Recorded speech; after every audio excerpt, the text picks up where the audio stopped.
태풍 속에서도 우리를 지켜주시는 하나님을 찬양합니다. 이 시간도 주님 전에 나오신 저와 여러분들에게 하나님의 크신 은혜와 복이 임할 줄로 믿습니다. 예전에 놀거리가 많지 않던 어린 시절 아이들하고 숨바꼭질했던 그런 기억이 납니다. 한 번은 명절 때였는데요. 저 시골에, 저는 시골이 이제 강화도였는데 그 먼 강화도까지 이제 갑니다. 그러면 사촌들이 이제 많이 왔어요. 그래서 아이들하고 같이 숨바꼭질을 했는데 한참 숨바꼭질 하다가 한 아이가 이제 숨었는데 어디에 숨었는지 찾을 수가 없는 거예요. 그래서 온 집안이 난리가 났습니다. 혹시 아이가 어디 뭐 그 구덩이에 빠지지는 않았나, 뭐 산에 어디 뭐 큰일을 당하지 않았나. 그래서 온 식구들이 그 아이를 찾느라고 난리가 났습니다. 그런데 알고 봤더니 이 아이가 그 시골집 다락방 있죠? 다락방에 보면 옛날 이렇게 쌀 같은 거 넣어놓는 뒤주가 있었는데 그 안에 들어가서 숨었다가 이제 잠이 든 겁니다. 잠이 드니까 어디 있는지 모르는 거죠. 그래가지고 한참을 찾고 난리를 폈던 그런 일이 있었습니다. 제가 자료를 찾아보니까 이 숨바꼭질이라는 놀이가 상당히 오래되고 역사적인 그러한 놀이입니다. 또 우리나라뿐만 아니라 이 외국에도 이 숨바꼭질과 비슷한 놀이들이 있습니다. 중국에는 미장이라는 놀이가 이제 우리의 숨바꼭질과 같고요. 일본에도 가쿠포렌포라는 그런 이제 숨바꼭질 놀이가 있습니다. 영국에는 하이드 앤 시크라고 해서 숨고 찾는 그런 놀이가 있고요. 또 프랑스에는 카슈라는 또 이런 놀이가 있습니다. 몽골에도 있고 캐나다도 있고 이 숨바꼭질은 세계적인 이제 그러한 놀이예요. 요즘 아이들은 숨바꼭질 할까요? 안 할까요? 예, 하도 놀 게 많으니까 또 공부하고 하다 보니까 아마 숨바꼭질을 안 할지도 모르겠습니다. 왜 갑자기 숨바꼭질 이야기를 했냐면 오늘 이사야서 말씀을 보니까 마치 하나님께서 어린아이들이 숨바꼭질 하듯 숨어 계시는 하나님이다라는 그런 말씀이 나옵니다. 오늘 15절 다시 한번 보면 진실로 주는 스스로 숨어 계시는 하나님이시니이다 이랬습니다. 지금 하나님께서 숨어 계시다 이렇게 지금 말씀을 하고 있습니다. 그럼 왜 하나님이 지금 숨어 계시다 이런 말을 할까요? 숨어 계신 하나님의 의미는 어떠한 의미인가? 오늘 함께 말씀을 통해서 살펴보고 은혜를 나누겠습니다. 성경을 보면 하나님은 늘 자신을 드러내시고 계시하시는 그런 하나님이십니다. 온 자연 만물을 통해서 하나님은 자신을 드러내십니다. 또 하나님은 사건, 사고를 통해서 하나님은 드러내십니다. 하나님은 때로 역사를 통해서 자신을 드러내십니다. 이것을 신학적으로는 일반적인 계시 또는 일반 계시 이런 이야기를 합니다. 근데 또 하나는 하나님께서 자신을 드러내시고 계시하시는 방법 가운데 성경 말씀을 통해서 하나님은 자신을 드러내시죠. 이것을 특별한 계시 또는 특별 계시다 이렇게 이야기를 합니다. 그래서 우리는 이 기록된 하나님의 말씀을 읽을 때 우리는 그 하나님을 알게 되죠. 또 이 시간 목사님을 통해서 선포되는 말씀을 통해서 또 우리는 하나님을 알게 됩니다. 이처럼 우리는 자신을 드러내시고 계시하시는 그 하나님을 통해서 하나님의 뜻, 하나님의 마음, 또 하나님의 계획들을 알고 보게 됩니다. 우리가 그동안 계속 주일 낮 예배를 통해서 하나님이 어떤 분이신가를 계속 우리가 살펴보았습니다. 여러분, 하나님은 어떤 분이십니까? 지난주 말씀, 우리를 위하시는 하나님이라고 했죠. 우리의 소원을 이루어 주시는 하나님, 우리에게 용기를 주시는 하나님, 우리를 잠잠히 사랑하시는 하나님, 우리에게 은혜를 베푸시는 하나님, 기도하게 하시는 하나님, 감사하게 하시는 하나님, 기뻐하게 하시는 하나님, 또 보호하시는 하나님, 능력을 주시는 하나님, 온전케 하시는 하나님, 우리를 새롭게 하시는 하나님, 합력하여 선을 이루시는 하나님, 천대까지 은혜를 베푸시는 하나님. 아멘이 안 나오네요. 여러분, 하나님은 그런 하나님이신 줄로 믿습니다. 우리가 매주 말씀을 통해서 하나님이 어떤 분이신지를 우리가 알아갑니다. 언제까지 우리는 하나님을 알아야 될까요? 천국 가는 그날까지 우리는 하나님을 하나하나 다 알아가야 하는 것입니다. 그래야 우리가 천국 가서 하나님 딱 만났을 때 하나님을 모르는 사람이 천국 가면 어때요? 누구시죠? 이렇게 낯설 수 있지만 하나님에 대해서 우리가 다 알고 가면 하나님이 너무나 친근하겠죠. 오늘 이사 15절에는 하나님은 마치 숨바꼭질 하시는 하나님처럼 자신을 숨기시는 하나님이라고 이렇게 말씀을 합니다. 마치 술래가 어때요? 술래가 그 숨은 친구들을 막 찾는 것처럼 마치 하나님이 숨어 계시다 이렇게 말씀을 하고 있습니다.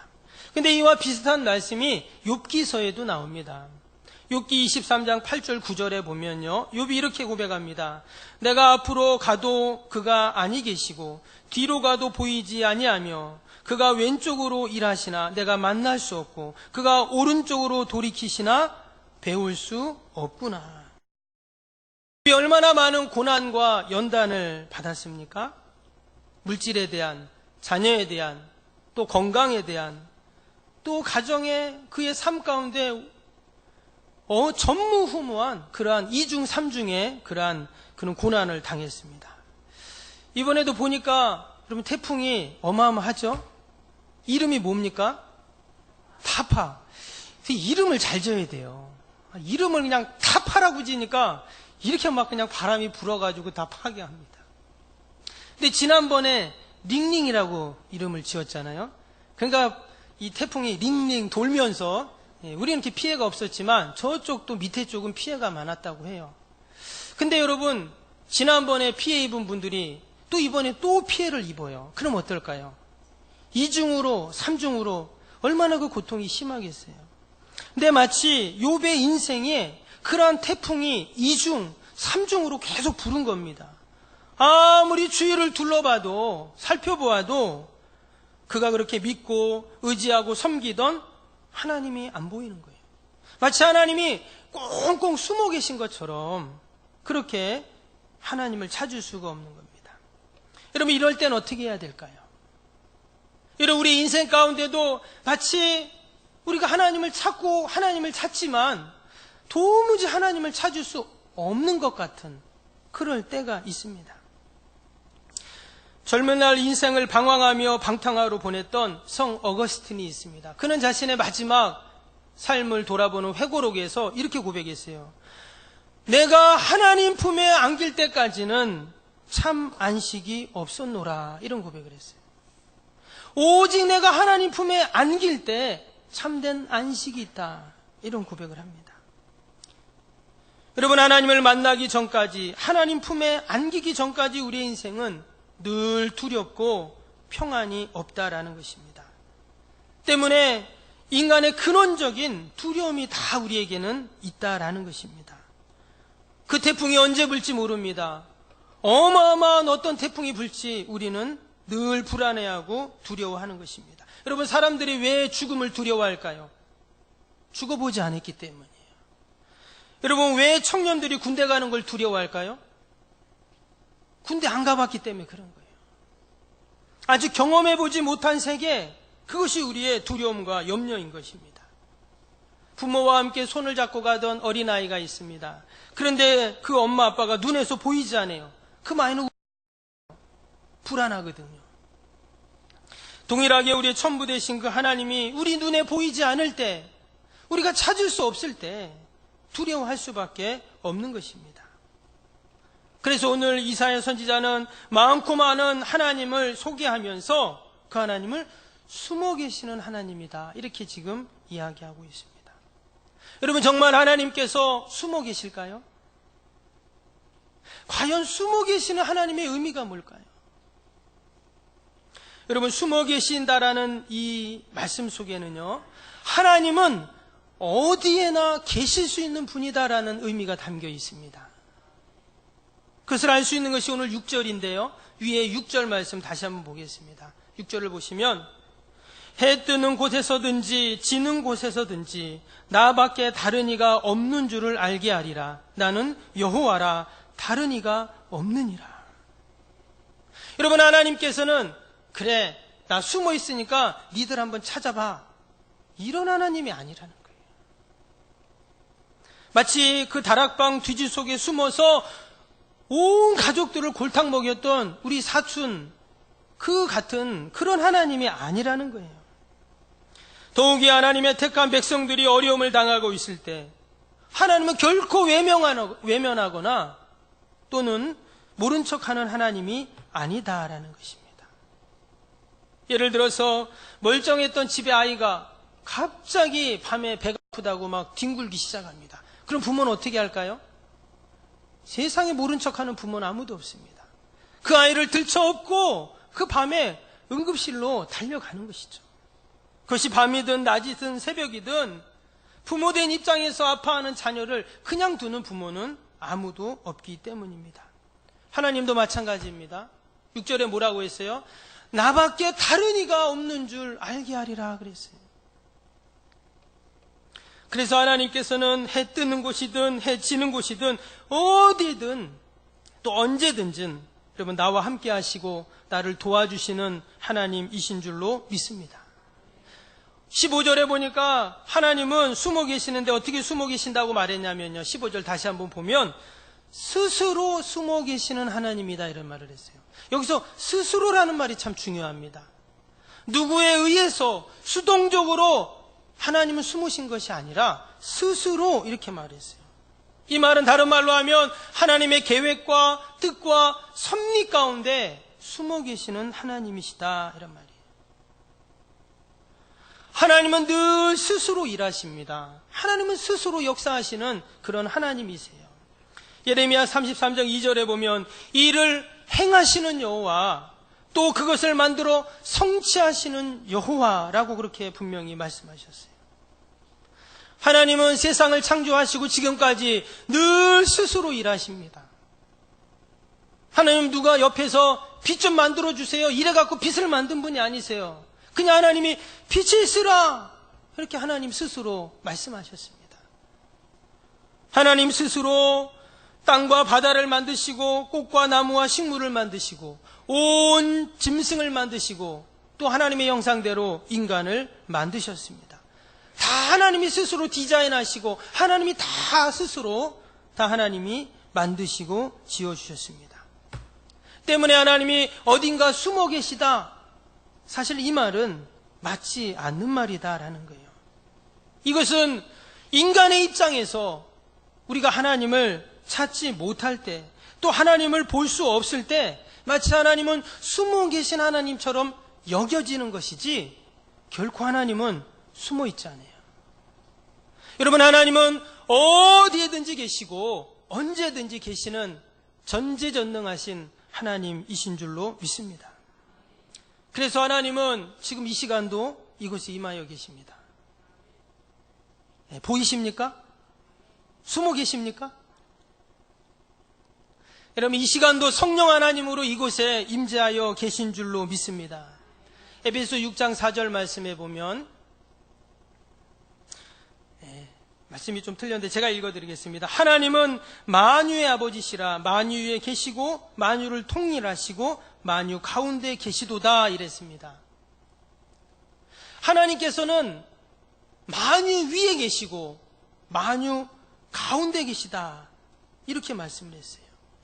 여기서 하나님의 크기를 말하고 있는데요, 하나님의 크기가 어떤 크기냐면 하나님의 크기는 만유보다 크시다 했어요. 온 세상보다 크다고 했습니다. 여러분, 우리가 어딘가 숨으려고 할 때 나보다 작은 바위 뒤에 숨으면 어떨까요? 보일 거 아니에요.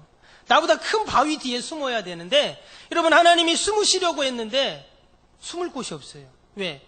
하나님은 온 만유보다 더 크시기 때문에 아무리 숨으려고 해도 보이는 하나님이시죠. 때문에 우리는 하나님을 찾기만 하면 하나님을 만날 수 있습니다. 나를 간절히 찾는 자가 나를 만날 것이다, 하나님 분명히 말씀을 하셨어요. 그러면 왜 하나님이 숨어 계시는 것 같고 왜 하나님을 찾지 못하는 것 같을까요? 우리가 간절히 하나님을 찾기를 원하시기 때문이에요. 여러분, 이 한 시간도 하나님 하면서 우리가 간절히 하나님을 찾으면 우리가 그 하나님을 만날 줄로 믿습니다. 에이, 하나님 없네 이러고 왔다 가는 것이 아니라 하나님 하고 우리가 간절히 찾으면 우리가 하나님을 만날 줄로 믿습니다. 여러분, 이 지붕이 태풍으로 날아가야, 유리창이 다 깨져야 우리가 하나님 이렇게 찾습니까? 그러면 정말 그렇게 찾아야 되겠죠. 그러나 우리가 늘 하나님을 간절히 찾고 그 하나님을 만나기를 원하고 소망하면 우리는 하나님이 내 옆에 계시고 나와 함께 하시고 나를 도와주시는 것들을 우리가 경험케 될 줄로 믿습니다. 또 하나 보죠. 숨어 계시는 하나님은 모든 일을 주관하시는 하나님이라고 했어요. 오늘 7절 말씀을 다시 한번 봅니다. 7절을 보면 나는 빛도 짓고 어둠도 창조하며 나는 평안도 짓고 환난도 창조하나니 했어요. 여기 보니까 하나님께서는 빛도 어둠도 평안도 환난도 모든 것을 다 하나님이 창조하셨다. 그리고 인도해 가신다고 합니다. 이어지는 8절을 봅니다. 하늘이여 위로부터 공의를 뿌리며 구름이여 의를 부를지어다. 땅이여 열려서 구원을 싹트게 하고 공의도 함께 움돋게 할지어다. 나 여호와가 이 일을 창조하였느니라. 분명히 하나님께서 하늘과 땅에 이루어지는 모든 행사에 대해서 어떻게 해요? 하나님이 섭리하시고 간섭하신다 하는 그러한 말씀입니다. 그래서 지금 이사야 선지자가 마치 숨어 계시는 하나님이라고 지금 언급을 하고 그 하나님을 부를 때, 여러분, 그 하나님은 어떤 하나님이세요? 늘 일하시는 하나님, 또 하나님의 계획과 뜻 가운데 역사하시는 하나님이신 줄로 믿습니다. 오늘 15절 다시 한번 보겠습니다. 15절 말씀 보니까 그 이사야 선지자가 숨어 계신 하나님을 부를 때 뭐라고 불렀냐면 구원의 이스라엘 하나님이여 그랬어요. 구원의 이스라엘의 하나님이요. 하나님은 지금도 일하시고 역사하시는데 어떠한 역사를 이루시는가? 우리를 구원하신다는 거예요. 하나님은 지금도 우리를 구원하십니다. 저 깊은 죄의 구덩이에서, 저 깊은 질병의 구덩이에서, 저 깊은 물질의 구덩이에서, 저 깊은 인생의 크고 작은 구덩이에서 우리를 건져주시는, 구원하시는 여러분 하나님이신 줄로 믿습니다. 그래서 우리는 이 한 시간도 우리를 구원하시는 그 하나님을 만나고 우리가 찾아야 할 줄로 믿습니다. 하나님 숨어 계시네. 하나님 아무 응답도 없으시네. 하나님 아무런 일도 행하지 않으시네. 이게 아니라 하나님은 여전히 구원하시는 하나님이시고 역사하시는 하나님이시고 하나님의 창조와 섭리와 계획 가운데 우리를 이끌어 가시는 하나님이신 줄로 믿습니다. 종교개혁자였던 루터는요, 오늘 이 15절 말씀을, 이 숨어 계시는 하나님이라는 말씀을 해석할 때 부정 속에 긍정이다라고 이야기를 했습니다. 무슨 말이냐면 하나님은 늘 불 속에서 의를 드러내시고 고통 속에서 기쁨을, 십자가에서 하나님의 영광을 드러내시는 그런 하나님이다라는 거예요. 이것이 루터 신학의 핵심입니다. 또한 이것이 종교개혁을 이루는 동력이 되었습니다. 그러니 이 말씀을 역설의 이해라고 이해했다는 거예요. 즉 숨어 계시는 그 하나님은 끊임없이 하나님은 역사하시는 하나님이라는 거예요. 어디든지 계시고 지금도 나를 보고 계시고 나와 함께 하시는 하나님이다라고 한 것입니다. 여러분, 성경에 보면 이런 표현들이 많이 나와요. 예수님께서도 마태복음 25장 40절에 지극히 작은 자에게 한 것이 나에게 했다 이렇게 말씀하셨어요. 여러분, 어떻게 지극히 작은 자에게 한 것이 주님께 한 것이 됩니까? 그런데 그것이 바로 나에게 한 거라는 거예요. 즉 하나님의 시각과 인간의 시각이 다르다는 그런 말씀입니다. 그래서 하나님이 숨어 계시고 아무것도 안 하는 것 같지만 그렇지 않습니다. 하나님은 여전히 놀라운 하나님의 섭리와 계획과 역사 가운데 여러분 하나님의 일들을 진행하고 계신 줄로 믿습니다. 오늘 이사야 45장의 배경은요, 바사 왕국의 고레스라는 왕에 의해서 하나님이 역사하심을 이야기하는, 하나님의 구원의 섭리를 이야기하는 것을 배경으로 하고 있습니다. 오늘 1절 말씀을 한번 보겠습니다. 45장 1절인데요. 1절에 이렇게 나옵니다. 여호와께서 그의 기름 부음을 받은 고레스에게 이같이 말씀하시되 내가 그의 오른손을 붙들고 그 앞에 열국을 항복하게 하며 내가 왕들의 허리를 풀어 그 앞에 문들을 열고 성문들이 닫히지 못하게 하리라. 이 말씀에 보면 지금 하나님께서 누구에게 기름을 붓습니까? 고레스에게 기름을 부었다, 이런 표현이 나왔어요. 근데 여러분, 이 고레스라는 왕은 이방왕입니다. 하나님을 모르는 왕이에요. 저 바사라는 제국의 왕입니다. 이스라엘을 다스리는 그러한 왕이었어요. 그런데 이런 왕에게 하나님이 기름을 부으셨다는 거예요. 하나님이 세우셨다는 거예요. 왜 이런 말씀이 나왔는가? 뿐만 아니라 지금 이 고레스 왕이 한 일에 대해서 쭉 설명을 합니다. 뭐라고 했어요? 그의 오른손을 붙들고, 하나님이 그의 오른손을 딱 붙들어 주시는 거예요. 그리고 그 앞에 열국을 항복하게 하며, 그래서 이 고레스라는 왕이요, 이 바사 제국이 당시에 온 나라를 다 통치하게 됩니다. 그 중에 대표적인 나라가 어떤 나라냐면 바벨론이라는 나라예요. 이런 바벨론은 어마어마하게 큰 제국이었습니다. 근데 이 바벨론이 어떻게 해요? 이 고레스에게 멸망하게 됩니다. 그래서 바벨론 제국이 멸망하고 바사 제국이 세워지게 되는 거예요. 근데 어떻게 그런 일이 일어났다고요? 하나님이 고레스의 오른손을 붙들었다는 거예요. 그래서 열국이 다 항복하게 하며 내가 왕들의 허리를 풀어 그 앞에서 문을 열고, 왕들의 허리를 풀었다는 말은 뭐냐면 당시에 고레스가 정복한 나라들의 왕들은요, 그 왕들의 허리띠를 다 풀러가지고 그 고레스 앞에 다 무릎을 꿇습니다.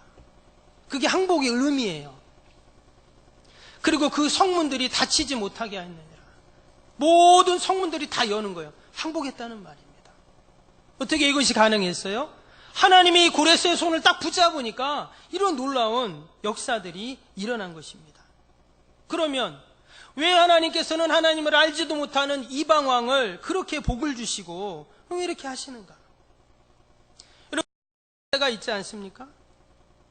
어떻게 하나님을 믿고 하나님을 잘 섬기는 하나님의 택한 백성들이 복을 받고 잘 돼야 되는데, 아니 보면은 도리어 하나님을 모르는, 도리어 우상을 숭배하는 그런 사람들이 더 잘 되고 형통한 것처럼 보일 때가 있어요.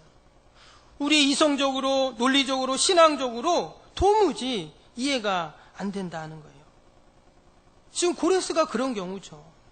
그런 말씀도 모르고 하나님도 모르고 도리어 택한 이스라엘 백성들을 다스리는 그러한 왕입니다. 그런데 이처럼 막 흥왕하는 거예요. 그런데 여러분, 이 안에 하나님의 뜻이 담겨져 있다라는 거예요. 여러분, 나중에 어떤 일이 일어납니까? 이 바사 제국이요, 고레스가 바벨론을 다스립니다. 바벨론을 멸망시켜요. 그리고 바사의 고레스 왕이 뭐라고 합니까? 제국에 있는 모든 포로들은 고국으로 돌아가라는 거예요. 그 포로 중에 누가 있어요? 이스라엘 백성들이 있잖아요. 만약에 바벨론이 계속 자신들을 다스렸다면 이스라엘 백성들은 고국으로 돌아갈 수 없습니다. 지구상에서 이스라엘의 나라는 지워져 버렸을 거예요. 그런데 하나님께서 이 고레스를 들으셔서, 고레스를 흥왕하게 하셔서 그를 통해서 이스라엘 백성들이 다시 그 고국으로 귀환할 수 있는 길을 열어주신 거예요. 이처럼 하나님의 놀라운 계획과 뜻이 그 안에 숨겨져 있었다라는 것입니다. 여러분, 하나님은 숨어 계신 하나님이 아니십니다. 하나님은 아무 일도 안 하시는 하나님이 아니십니다. 하나님은 지금도 열심히, 하나님은 충성을 다해서 하나님의 구원의 역사를 이루어 가시고 하나님의 선한 뜻을 펼쳐가고 계신 줄로 믿습니다. 여러분, 그럼 우리에게 필요한 것이 뭘까요? 우리는 숨어 계시는 그 하나님께 절대 주권이 있음을 우리는 인정하고 도리어 하나님의 숨어 계심이 우리에게 유익함을 우리는 믿어야 하는 것입니다. 고레스는 분명히 여호와 하나님은 많은 신들 중에 유대인들이 믿는 그냥 한 지역의 신으로만 그는 여겼을 것입니다. 그리고 자신들이 섬기는 신이 있잖아요. 당연히 바사 왕국에도 신이 있어요. 그리고 자기들이 섬기는 그 신이 여호와 하나님보다 더 큰 신이다. 그렇게 분명히 그는 생각을 하고 있었을 것입니다. 그런데 하나님은 그런 고레스에게 기름을 부으셨다 이렇게 말씀하셨어요. 심지어 예레미야 25장 9절에 보면 바벨론 왕 느부갓네살을 종 이렇게도 하나님은 표현을 하신 적도 있습니다. 하나님은 때로 이처럼 하나님을 섬기지 않는 불신자들도 하나님은 사용하셔서 하나님의 도구로 하나님은 사용하세요. 그렇다고 하나님께서 그들을 구원하셨냐? 그런 것은 아닙니다. 여러분, 전적 달려 있습니다. 하나님을 경외하지 않는 자들은 반드시 마지막에 하나님의 심판을 받게 되어 있습니다. 그래서 아마 고레스도 또 느부갓네살도 다 그들은 하나님의 심판을 받았을 것입니다. 하나님이 그냥 한때 그들을 사용하신 것이죠. 그러면 왜 사용하셨는가? 바로 하나님의 택한 백성들을 하나님이 도우시고 지키시고 선하게 인도하시기 위해서였어요. 오늘 3절 말씀 3절 다시 보시면 내가 흑암 중에 보아와 은밀한 곳에 숨은 재물을 주어 내 이름을 부르는 자가 나 여호와 이스라엘의 하나님이신 줄 내가 알게 하리라. 하나님이 고레스를 강하게 하시고 번성하게 하신 이유가 무엇인가? 말씀드린 것처럼 이스라엘 백성들을 해방시키기 위해서였어요. 이스라엘 백성들에게 오직 여호와 하나님이 너희의 하나님인 것을 알게 하리라는 거예요. 아마 그들은 그 바벨론 땅에서 그 고레스의 통치 아래서 다시금 고국으로 돌아갈 때 1차, 2차, 3차 귀환을 하게 되죠. 고국으로 돌아갈 때 그때서야 그들은 알았을 것입니다. 하나님은 숨어 계시는 하나님이 아니라 하나님은 여전히 역사하시고 우리를 도와주시는 하나님이시다라는 것을 그때 그들은 깨닫게 되었을 것입니다. 빛도 짓고 어둠도 창조하고 평안도 짓고 환난도 창조하시는 전능하신 하나님. 그 하나님은 이 태풍 속에서도 우리를 꼭 지켜주시고 우리를 하나님의 선한 인도하심 가운데 우리를 인도하시고 도와주시는 하나님이신 줄로 믿습니다. 때로 우리가 불신자들이 흥왕하고 또한 번성하는 것을 우리는 결코 의아해하거나 불평할 필요가 있습니다. 결국 누구를 위해서예요? 우리 성도들의 유익을 위해서, 하나님의 나라의 유익을 위해서 하나님 잠시 도구로 사용하실 뿐입니다. 그리고 결국은 하나님의 이름을 부르는 자들을 하나님은 도우시고 택하시는 줄로 믿습니다. 오늘 3절 말씀에 내 이름을 부르는 자가, 주의 이름을 부르는 자가 오직 하나님의 택한 백성들이 그러한 은혜와 복을 받게 됩니다. 우리가 한 주간도 하나님의 이름을 부르면서 늘 나를 구원하시고 도우시는 그 하나님을 찬양하는, 또 하나님께만 영광 돌리는 저와 여러분이 다 되시기를 주님의 이름으로 축원합니다. 기도하겠습니다.